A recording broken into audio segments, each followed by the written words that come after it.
El tema que estamos trabajando es el terrorismo en el Perú, enfocado en el accionar de Sendero Luminoso, un grupo que comenzó su violencia en el año 1980 y que afectó sobre todo a zonas rurales.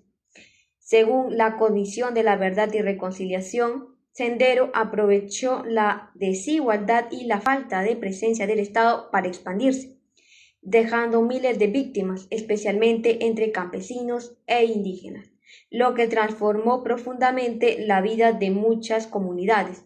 Para entender este proceso, elegimos 3 semanas del curso que están directamente relacionadas con el tema. La semana 11 es clave porque muestra el contexto político y económico del retorno a la democracia, etapa en la que Sendero inicia su guerra popular. Como señala Kratit, el Estado estaba débil y no pudo responder bien a los primeros ataques, lo que nos facilitó entender el origen del conflicto. La semana 12 es fundamental porque analiza la expansión de Sendero, sus ataques y el impacto en las comunidades rurales. Manrique explica cómo Sendero utilizó el terror para controlar territorios y los materiales de las semanas incluyen testimonios que muestran la dimensión humana del conflicto. Finalmente, la semana 14 es importante porque aborda la etapa más intensa y decisiva de la violencia, incluyendo atentados como el de Tarata en 1992 y la captura de Abimael Guzmán. Como describe De Gregori, estos hechos marcaron un punto de quiebre en la política peruana y evidencian el declive de Sendero Luminoso. Causas y consecuencias. Causas. Un factor fundamental para la aparición de Sendero Luminoso fue la desigualdad externa y el abandono estatal en zonas rurales como Ayacucho. Un equipo de investigadores de Instituto Peruano señala que en las décadas de los 60 y 70 estas áreas tenían la mínima presencia del Estado. Elevadísimo índice para la pobreza casi nula de oportunidades y de educación, lo que generó un clima de rabia social en lo que podían calar disfraces sobre radicales.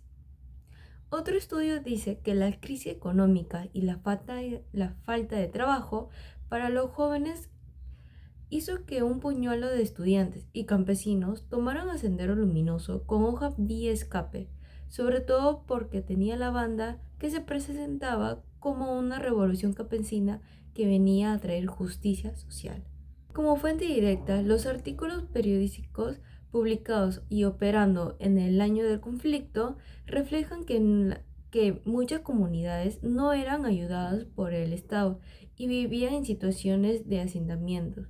Esos papeles de la época detonaban el ambiente real en que Sendero Luminoso comenzó a echar raíces. Consecuencias.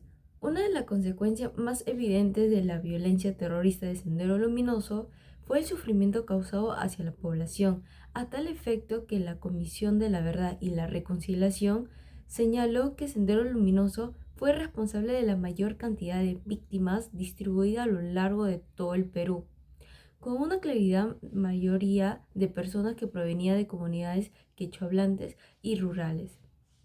Por otra parte, a día de hoy, diversas investigaciones dejan en claro que esta guerra se sembró a gran cantidad de problemas sociales, desplazamiento forzoso, miedo colectivos, desconfianza hacia las instituciones o comunidades fragmentadas.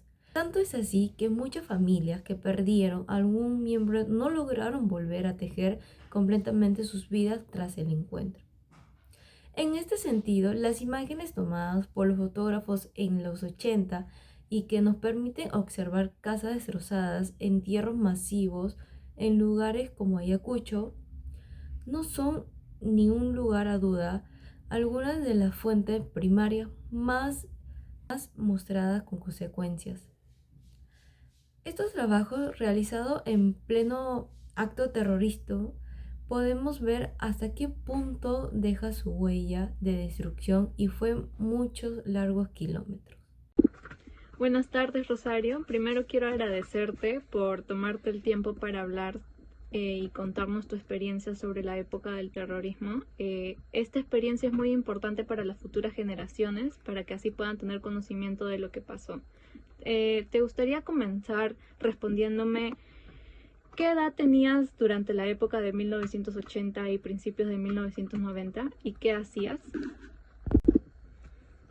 Bueno, en 1990 yo tenía aproximadamente 18 años, pero años anteriores yo había escuchado en el colegio con mis compañeros que la época de terrorismo que ellos habían vivido allá en provincia era fuerte, porque Sendero Luminoso había venido a sus pueblos y dice que reunieron a la gente campesina todo alrededor y lo que eran gobernadores, alcaldes, los terroristas los mataron y dice que su madre huyeron a Lima, se vinieron para Lima.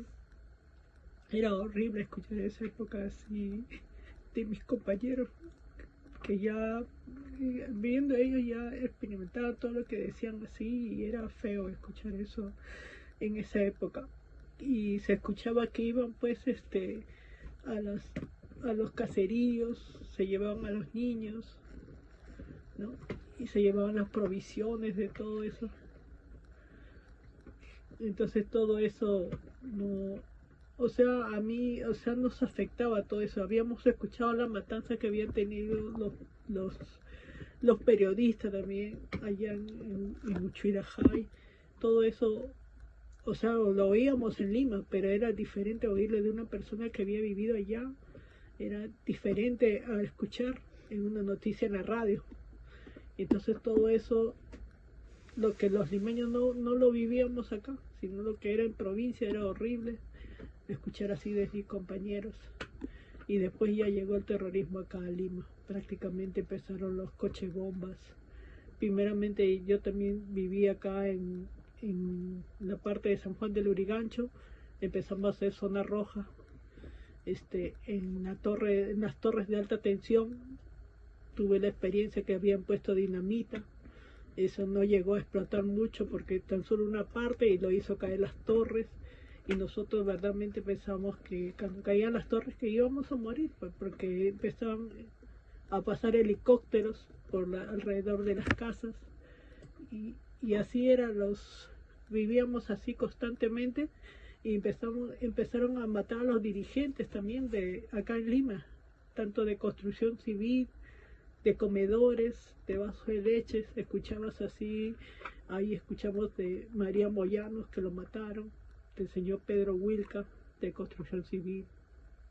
Eran gente que verdaderamente lo mataban, gente que luchaban por nuestro derecho, pero no sabíamos por qué lo mataban a ellos, verdaderamente porque ellos decían que estaban con el gobierno y lo mataban. Gracias por compartirnos tu experiencia. Creo que nos ha dado una visión muy valiosa sobre lo que viviste en esa época. Ahora me gustaría darle el pase a Maggie de 60 años para que también nos cuente su historia. Maggie, ¿de qué manera el terrorismo afectó tu vida personal y la de tu familia? Mi hermano era policía. Recuerdo cada día me despedía de él con el corazón en la boca, sabiendo que podía no volverlo a ver. En una ocasión, durante una emboscada, en 1990, fue secuestrado por un grupo terrorista. Pasaron semanas sin saber de él, hasta que finalmente las autoridades lograron rescatarlo. Pero él, a raíz de esta situación, perdió el habla por semanas, no hablaba, por el trauma. Entonces, el momento que vivió la sociedad era muy difícil, porque tú salías de tu casa y no sabías si regresarías. Entonces, las familias aprendimos a vivir con esa angustia de no saber si vas a ver a tu ser querido. Salías y no sabías si regresabas, ¿no? Y estábamos muy preocupados de perder a un ser querido, cercano, porque en cualquier momento pasaba lo que pasaba. Y eso no depende de nosotros, sino de lo que estamos viviendo, una etapa muy difícil. Entonces, ¿crees que la sociedad ha logrado superar los traumas de esa época? Yo creo que a pesar de que algunos de nosotros hemos encontrado formas de llevar una vida, yo creo que vamos a ir sanando poco a poco, pero no se ha sanado totalmente.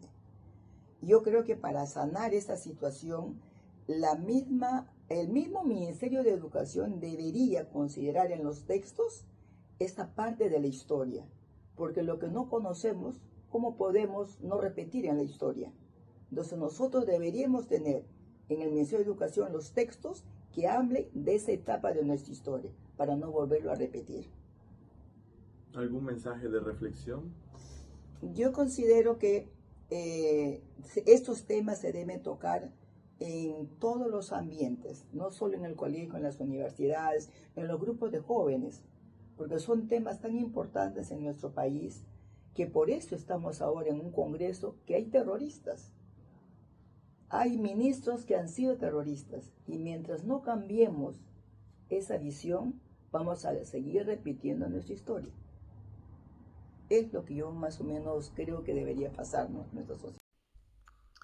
A partir de las causas analizadas, como la desigualdad estructural, el abandono estatal en las zonas rurales y la falta de oportunidades que vivían muchas comunidades, así como de las consecuencias evidentes del conflicto, entre ellas los desplazamientos, las desapariciones, el miedo constante y el fuerte impacto en las familias campesinas, podemos concluir que la respuesta del Estado y la sociedad no fue adecuada, especialmente durante los primeros años del avance de Sendero Luminoso. La ausencia de servicios básicos de seguridad efectiva y de apoyo institucional permitió que el grupo terrorista creciera sin enfrentar una oposición sólida. Los testimonios obtenidos en la entrevista refuerzan esta idea y muestran de manera directa la vulnerabilidad en la que se encontraban miles de personas.